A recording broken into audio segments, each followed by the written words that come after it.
In the early 1990s, the streets of Nairobi and Central Kenya were no place for the faint-hearted. Fear had a name, actually three names: Wacucu, Wanugu, and Rasta. Too many, these men were the embodiment of terror, the gangsters who could strike at will, leaving bodies and unanswered questions behind. Their legend was written, not in books, but in blood. Hezron Waru, known simply as Wacucu, was the mastermind. He was ruthless, cold, and calculated. His closest ally, Anthony Mwangi Wanugu, was equally brutal, feared for his merciless executions. And then came Rasta, the unpredictable, dreadlocked outlaw whose violence completed the deadly trio. Together they formed a gang that police would later describe as one of the most dangerous Kenya had ever seen. Their crimes were bold and brazen. They specialized in armed robberies, carjackings, and kidnappings. But unlike ordinary thugs, this gang operated with a chilling confidence.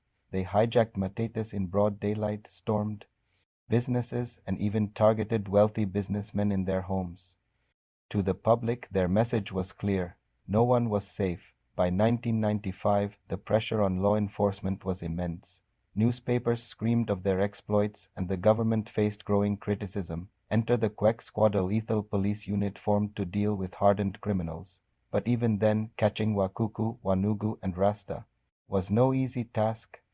They were always a step ahead, using their networks across Nairobi and Central Kenya to evade capture. The turning point came in 1996. Acting on a tip-off, police cornered Wacucu in Ngong.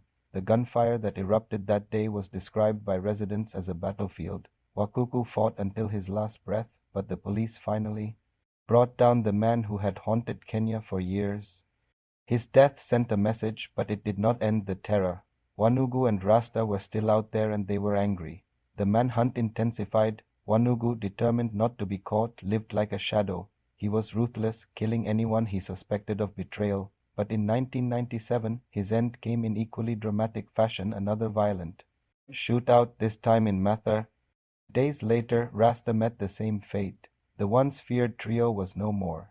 Yet their story lives on in the memories of Kenyans who lived through those years. Parents use their names to warn children, behave or Wacucu will get you. To this day, their crimes remain a chilling chapter in Kenya's history of crime and justice. They were not just criminals. They were symbols of a broken system, a reminder of how far some will go in pursuit of power and wealth. This was the rise and fall of Wacucu, Wanugu, and Rasta, the gang that Kenya will never forget. This is CrimeFilesKe, where we keep the past alive, one crime file at a time.